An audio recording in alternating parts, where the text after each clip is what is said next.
Back on the SportsMax zone, we are continuing with cricket here, and all three matches in the first round of the West Indies four-day championship went down to the wire as the final day was filled with highlights and drama. West Indies action, first-class cricket back on tap now. On Saturday, Barbados Pride secured victory by 4 wickets over the Leeward Islands Hurricanes after being set 195 to win. The Guyana Harpy Eagles had a nail-biting 1-wicket win over the Windward Islands Volcanoes, while Trinidad and Tobago Red Force squeezed out victory over the Jamaica Scorpions by only 3 wickets after being set a seemingly unthreatening target of 81 runs. So this is how the table looks after the first round of matches in the West Indies first-class season. The Guyana Harpy Eagles on top with 18 points, with the Barbados Pride also 18. T&T Red Force just behind on 17 points. The Windwards Volcanoes, Jamaica Scorpions and the Leewards Hurricanes bottom of the table at the moment. Round 2 of the four-day championship will be starting off on Tuesday with Barbados Pride against the Scorpions at Kensington Oval, Guyana Harpy Eagles against the Leeward Islands Hurricanes at Queen's Park Oval, and in another match slated for T&T, the Red Force will be up against the Volcanoes at the Brian Lara Cricket Academy in Tarouba. So that's the story of the regional first-class season starting off on Saturday and, well, starting off on Friday or Thursday, was it?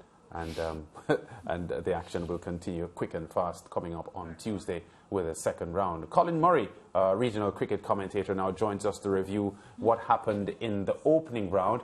Can we start, Colin, by talking about what happened with the T&T Red Force? Set a very paltry 81 runs to win the match and looked at one point as if they were going to lose it.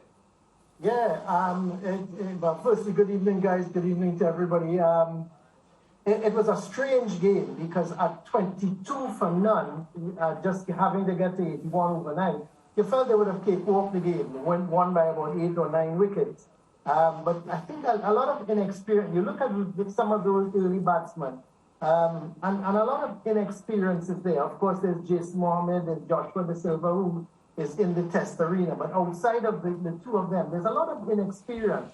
Simmons, Raja, you know, in particular. So I'm not surprised in a way that maybe a little complacency set in. There could be a lot of reasons for it. I would put it down to a little bit of inexperience. Just, you know, seeing this small target in front of them, starting off so well, and they must have felt that, you know, it was just a matter of time. Yeah, but I do understand that Mindley bowled exceedingly well for the Jamaicans. Yeah. A quick comment, though, on the bowling, because, you know, batting seemed to have been pretty difficult for both teams. I see the off-spinner Brian Charles had 6 for 48 in the first innings, and then Anderson Phillip 5 for 82 in the second innings. Marquino Mindley, you just mentioned, he had a 5 for as well. So the bowlers stood up in this match. Would you say that the batting conditions were difficult from the standpoint of the... From what I understand, the batting conditions were a bit difficult at the Brian Lara Academy. I'm not sure why.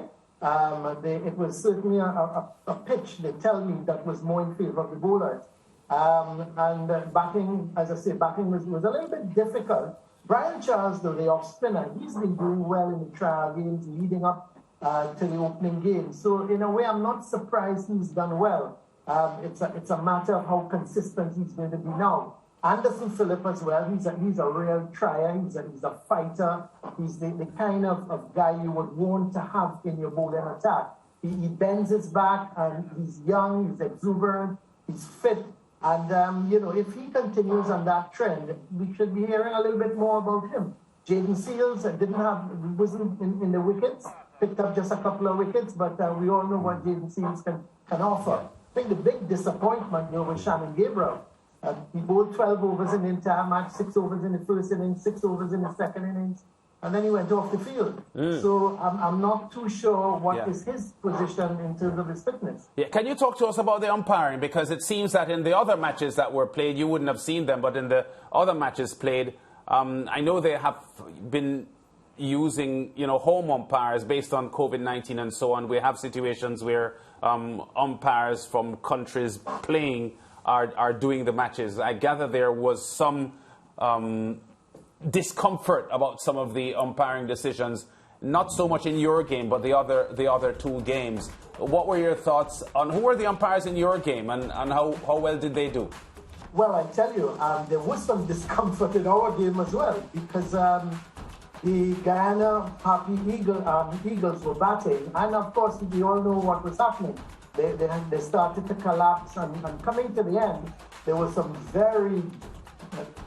Let me put it like this: there were some calls that could have gone either way, and I think the Windward Islands Volcanoes felt a little bit hard done because umpire Nigel Duguid was one of the umpires, and of course he's from Guyana, and there was some murmuring about. This a certain decision at the end of Niall Smith didn't go their way, and they felt if it was an umpire not from Guyana, it might have very well gone their way. So we're back to that situation where the call is for not home umpires during the game.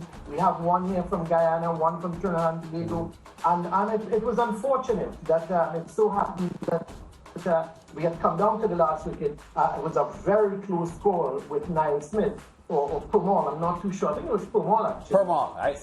It was Permal. He seemed to play across the line, and the appeal went up, and umpire Duguid said not out.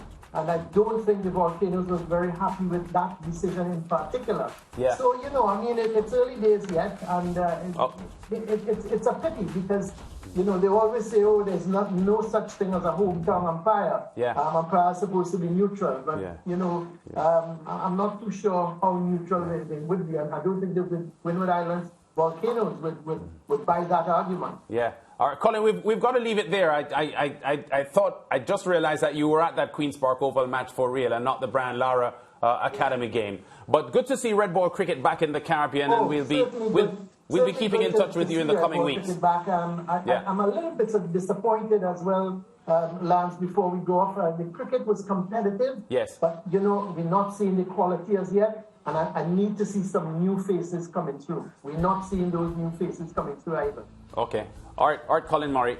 Thanks for talking to us. That's Colin Murray. Okay, he's from Trinidad and Tobago, regional umpire in not only cricket, but he does football as well. And we'll be back with more on the SportsMax Zone after this.